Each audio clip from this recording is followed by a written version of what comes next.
안녕하세요. 부동산을 쉽게 다양하게 깊이 있게 분석하는 부동산의 비밀입니다. 부동산 거래 절벽 점점 현실화되어 가는 듯한 분위기가 시장 곳곳에서 나타납니다. 요즘은 워낙 부동산 사이트들이 잘 되어 있어서 누구나 쉽게 확인이 가능합니다. 전체적인 거래량은 둘째치고 그냥 내가 관심을 가지거나 살고 있는 아파트 단지만 클릭해보면 월별 거래 현황이 뜨는데 다들 비슷한 모양새입니다. 여러 가지 이유를 분석하는 언론들도 많고 유튜버 분들도 많고 그럽니다. 대략적인 내용을 보면 첫 번째, 모든 금매가 소진이 됐다. 두 번째, 대출 규제 그리고 금리 상승으로 매수 심리가 위축됐다 등입니다. 그러나 뭐니 해도 그냥 비싸면 안 삽니다. 제가 요즘 특별히 강조하는 이야기입니다. 사려고 하는 사람은 2019년 가격에 집을 사려고 하고 또 집을 팔려는 사람은 2020년 가격에 집을 팔려고 합니다. 그런데 2021년 가격에 팔려고 요즘에 호가를 다 올리고 있다 보니까 이 가격은 비싸다고 느끼는 겁니다. 2021년 가격대는 비싸다라고 느끼는 사람들이 요즘에 많은 걸 또 느낄 수 있습니다. 금매 소진, 이 부분은 할 말이 많은데 이야기하다 보면 너무 길어지니까 또 간단하게 짚고는 가겠습니다. 우리가 생각해 봐야 할 것이 있습니다. 부동산 금매라는 건 우리가 식당에 갔을 때 오늘 준비한 모든 음식 재료가 소진돼서 영업을 종료합니다. 그리고 솔드 아웃 이렇게 적혀 있는 거랑은 본질적으로 다릅니다. 부동산 거래는 마르지 않는 샘물입니다. 즉 금매가 소진됐으니까 이제 오를 일만 남았겠지, 이런 착각을 하면 안 된다라는 겁니다. 언제든 다시 튀어나올 수 있는 게 바로 아파트 금매입니다. 금매 소진, 이 단어는 부동산 투기꾼들이 가장 좋아하는 단어 중에 하나일 뿐입니다. 여기에 또 홀라당 넘어가는 분들 주위에서 정말 많이 봤고, 실제 부동산 중개를 하다 보면 부동산 사장님들이 가장 애용하는 단어이기도 합니다. 여러분이 집을 매수하기 위해서나 전세 월세를 얻기 위해서 부동산을 돌아다녀 보면 가장 많이 듣는 말 1위가 아우 이거 금방 나가요. 어제도 2TV나 보고 갔다니까. 손님이 이거 보고 가면 30분 있다가 나 이거 집 또 보여줘야 돼. 나 정말 시간도 애매하고 30분 동안 뭐하고 지내. 바로 요런 멘트일 겁니다. 그 다음 2위가 여기 금매 다 소진됐잖아. 싸게 나온 건 진지게 다 팔렸지. 그래서 집주인들이 이제 막 다시 가격을 막 올리고 있는 중이야 지금.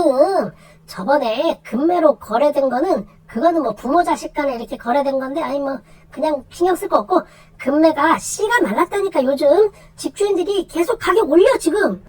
아마 요런 멘트일 겁니다. 집 보러 아파트 임장 좀 다녀보신 분들은 무릎을 탁 치실 수 있는 이야기이기도 하고, 영끌족 분들은 꼬리뼈에서 땀이 송글송글 나면서 아우씨 내가 저 말에 속아갖고 영끌했다가 지금 이혼하게 생겼구만. 개 짜증나. 이럴 수 있습니다. 제가 여기서 하고 싶은 이야기 뭔지 아시겠죠? 금매는 소진이 되는 게 아닌 언제든 우수수 튀어나올 수 있는 것이다 라는 겁니다. 부비TV에서 금매 소진 이 단어 조심하라고 했으니까 기억해야지 라고 해도 막상 집 사러 돌아다니면 아무것도 생각 안 나는 게 사실이라서 안타깝긴 하지만 그래도 한번 여러분이 들어두신다면 도움은 될 거라고 생각합니다. 그러면 여기서 또 질문이 하나 나올 겁니다. 도대체 금매는 왜 내가 살 수 없는 건가? 금매를 잡는 사람은 도대체 누구란 말인가? 이 질문에 대한 저의 대답은 조금 민감할 수 있습니다. 유튜브 같은 데 보면 부동산 금매 잡는 법 이런 영상들이 많이 있습니다. 막상 들어보면 또 딱히 별거 없긴 합니다. 저도 제 채널에서 몇 번씩 강조했던 이야기인데, 일단 부동산 사장님하고 인간적으로 친해져라. 그리고 가짜 손님 냄새 나게 좀 하지 말아라.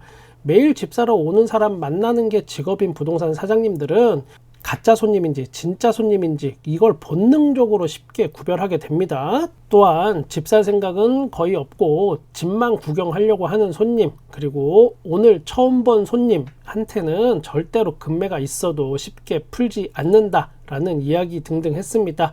잘 모르는 손님이나 집만 보고 안 살 것 같은 손님한테 금매를 권하지 않는 이유는 여러 가지 있지만 아파트 단지 내에 있는 부동산이라면 집주인들 눈치를 볼 수밖에 없습니다. 그리고 그 아파트 단지 내 집주인들 중에는 일부가 부동산을 실제로 암행 순찰까지 합니다. 전화번호 분명히 108동 705 집주인이라고 뜨는데 손님인 척 위장해서 전화하고 막 그럽니다.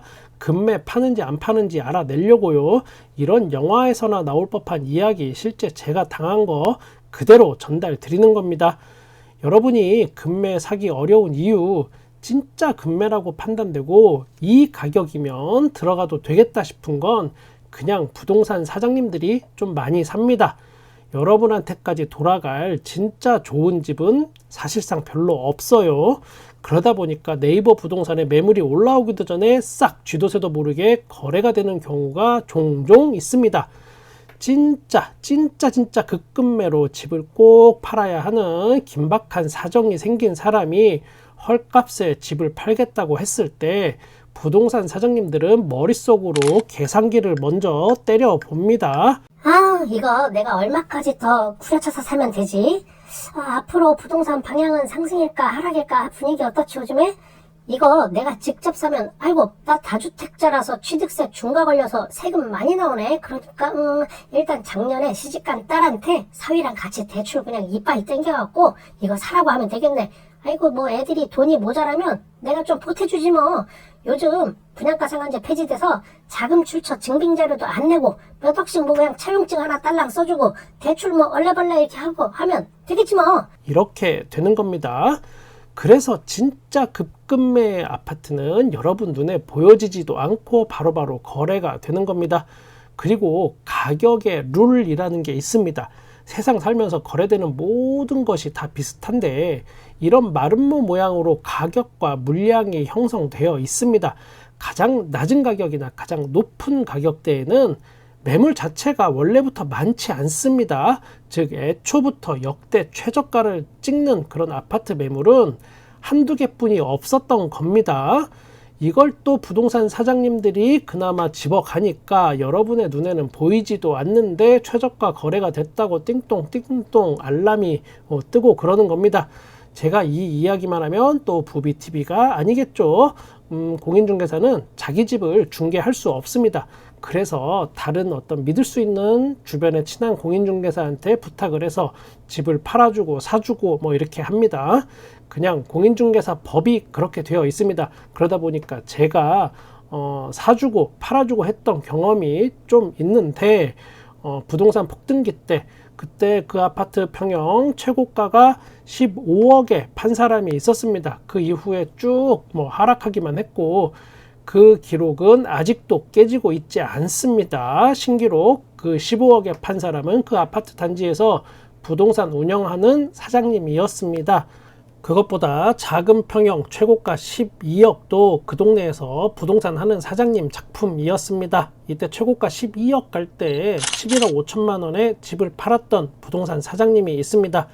이 사장님이 집을 잘 팔고 뭐 영끌족한테 그냥 폭탄 돌리기 떠넘기기 한 거죠. 결과적으로는 지금 이 남자 사장님 특징은 부동산 중개는 그렇게 못하는 부동산 운영하기에는 좀 부족한 부분이 많은 분인데 자기 집을 잘 팔고 또 잘 사고 또 잘 팔고 해서 먹고 사는 분입니다.